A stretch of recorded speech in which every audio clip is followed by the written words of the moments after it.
wanted to engage much more closely with the tone of the book. It's not so much a child's fairy tale. This has a reality to it. There is real consequence.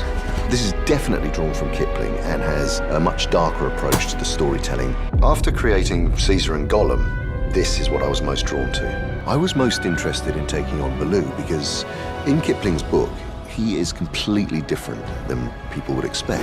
He's much more like a drill sergeant who really pushes Mowgli. We're incredibly lucky to have Rowan at the center of this. He's a young boy playing a very complex adult role, and he's just utterly brilliant. One of the main themes in this movie is who am I in the world of animals and in the world of man. It all hinges on the quest to find his own identity. The journey is immense, and I think it'll be very surprising for an audience. People have such strong preconceptions about the characters and the story. This will shatter those preconceptions. Star Wars has been an incredible 30-year experience, not just for the fans, but for those of us involved in the films and in the fantasy. As the epic 6-film saga comes to an end, all the plot threads will finally come together in Star Wars Episode 3, Revenge of the Sith. But come with me now, through the who's who in Star Wars. All the greatest and most memorable characters in the galaxy. Courageous pilots, honorable Jedi, strange aliens, handsome, charming and witty protocol droids. The faces old and new. They're all here in this special DVD. Darth Vader, Emperor Palpatine, Darth Maul, Darth Sidious, Boba Fett. The names themselves are enough to make anyone's lightsaber grow dim. They had all the best lines, the best costumes, and even all the best tunes. So, allow me to be your guide on a tour of the evil empire, the sinister Sith, and all the other memorable villains of the Star Wars saga as it approaches its cataclysmic conclusion with Episode 3, Revenge of the Sith, to be released in May in cinemas everywhere. Those of us who remember the original Star Wars trilogy, and some of us were actually there, will know exactly where Episode 3 will take at least one of the characters. But there'll still be plenty of surprises in the final installment of the epic Star Wars saga. And before we go, here's a sneak preview of the thrilling conclusion to the greatest story ever, set a long time ago in a galaxy far, far away. Inside a snowflake, like the one on your sleeve, there happened a story you must see to believe.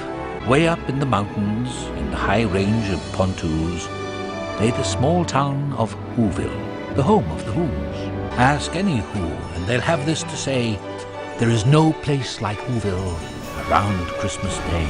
Every window was flocked, every lamppost was dressed, and the Whoville band marched in their Christmassy best. Arbor Day was fine, and Easter was pleasant, and every St. Pheasant's Day they ate a fizz pheasant. But every Who knew, from their 12 toes to their snout, they loved Christmas the most, without a single Who doubt. When I found him, many years ago, he was just an infant, abandoned in the woods. If he was going to survive, I knew he needed a people to protect him. It's why I entrusted him to the wolves.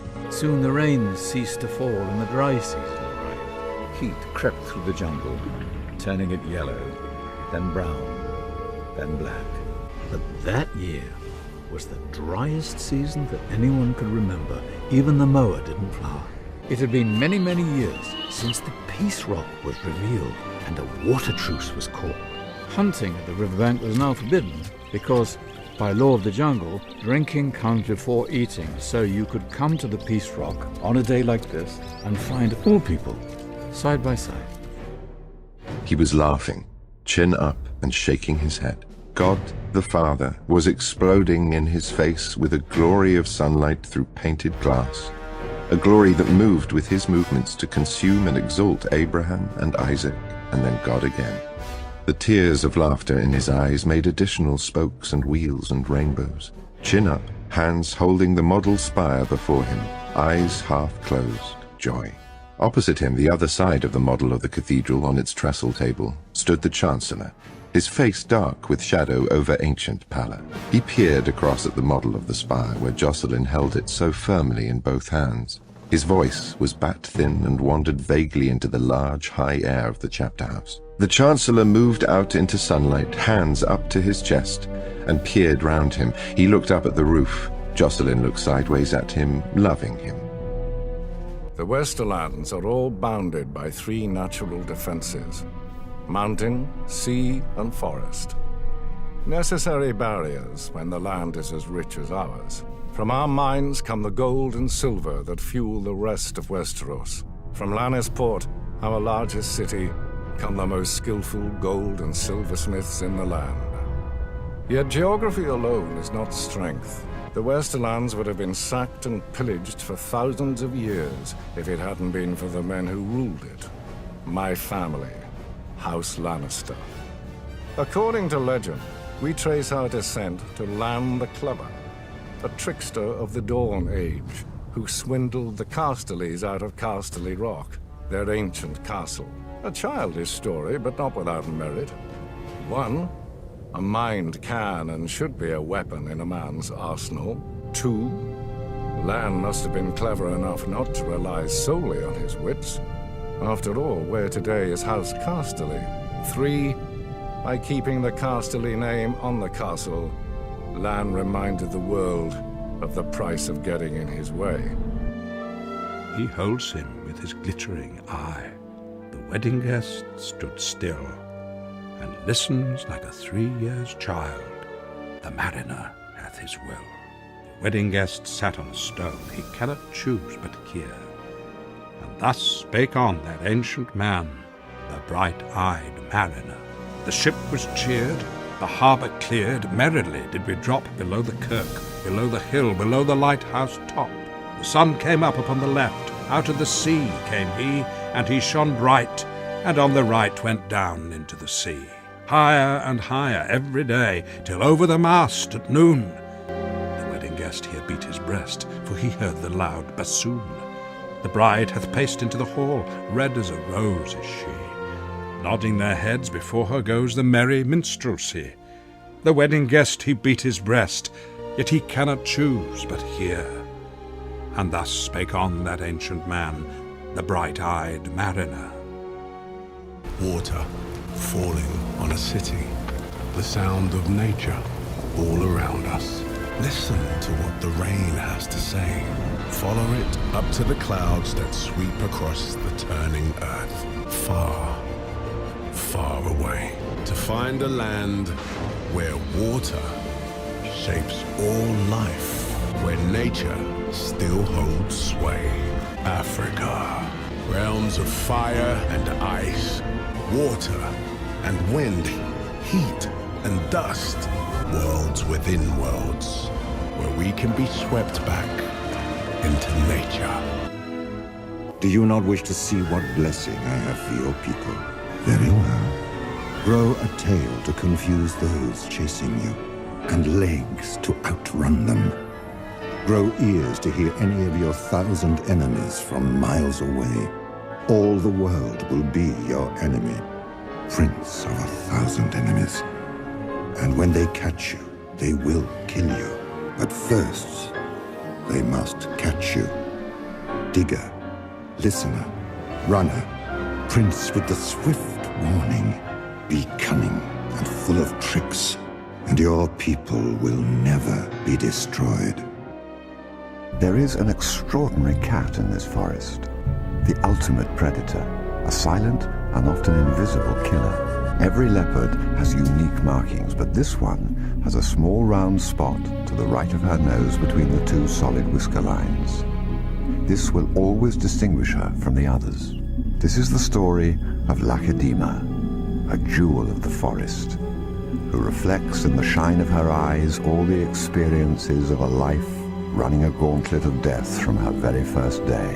Her story, through the eye of the leopard. This is her place. These flooded marshlands are a place called Mombo, in Botswana's Okavango Delta. It is Africa's Garden of Eden, with fertile floodplains filled with nutrients and greenery. It is the very best leopard territory you can imagine, and this is where Lacedaemon must carve out a place for herself, defend her space, and disappear in the mosaic of the swamp and bush. At the southern end of Africa's Great Rift Valley lies Gorongosa National Park, Mozambique. It's April, the end of the wet season, and rivers run deep and wide. All water flows to Lake Urema, the beating heart at the center of Gorongosa, and a mecca for living things.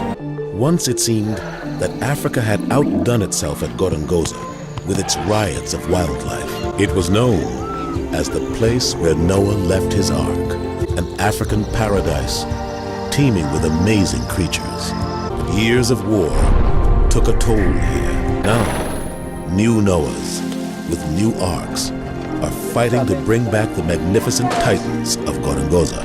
The plan? To reinvigorate the genetic pools and populations of all of Gorongosa's major species. They're not hoping to save just a few animals here. They're embarking on perhaps the most ambitious park restoration effort ever attempted. To save Africa's lost Eden. Of all the planets in our universe, there is only one we know can support life. Just the right distance from its sun with a perfect climate. It's been called the Lucky Planet. About 5 billion years ago, a huge asteroid crashed into Earth, tilting it at an angle of exactly 23.5 degrees to the sun. This cataclysmic accident turned out to be nothing short of a miracle. Without that crucial tilt, everything would have been different. For the survivors, the Okavango Delta is still many miles away. As the deserts grow and traditional migration routes are blocked by farms and fences, elephants must trek ever greater distances. The sun that scorches the desert also brings water to the land. As it beats down on tropical seas, moisture rises from the warming oceans, powering our global weather system. Moist winds from the Indian Ocean sweep north towards the Himalayas. As the air rises, so it cools, and the water falls as snow. Look up at the night sky. What do you see? The planets, the stars, a million points of light. You're looking at your universe. This series will take you there. We'll experience firsthand the wonders of the universe, its power and its danger. And to take a closer look, we'll even bring space down here to Earth. We'll seek out alien life, witness the birth of new worlds, and we'll discover why what happens out there in space affects all of us here, on the one small planet we call our home. We'll take you from the beginning of time to the far future of humanity. We begin with the big question. Where did we come from? What would you think if I told you that you, me, everyone came from outer space? Weird though it sounds, it's true. We're all aliens. Once upon a time, every single thing that makes us what we are Came from the stars. We live in a small corner of the universe. This is our neighborhood, the solar system. At its center, the sun. And just 150 million kilometers away is our home, the Earth. It's believed these bears of northern Europe are largely nocturnal because of us. They've been hunted by man for hundreds of years and have learned that night is the safest time. By shifting their body clocks to come out after dark, they've been able to survive here. When it's hot in the city, they like a swim to cool off. While we're asleep, this family can enjoy their very own pool party. Following Mum, these cubs have perfected their doggy paddle, the spectral tarsier, tiny primates, barely larger than a tennis ball. This close-knit family is 3 generations together. The grandparents, their grown-up kids, and 2 tiny new arrivals.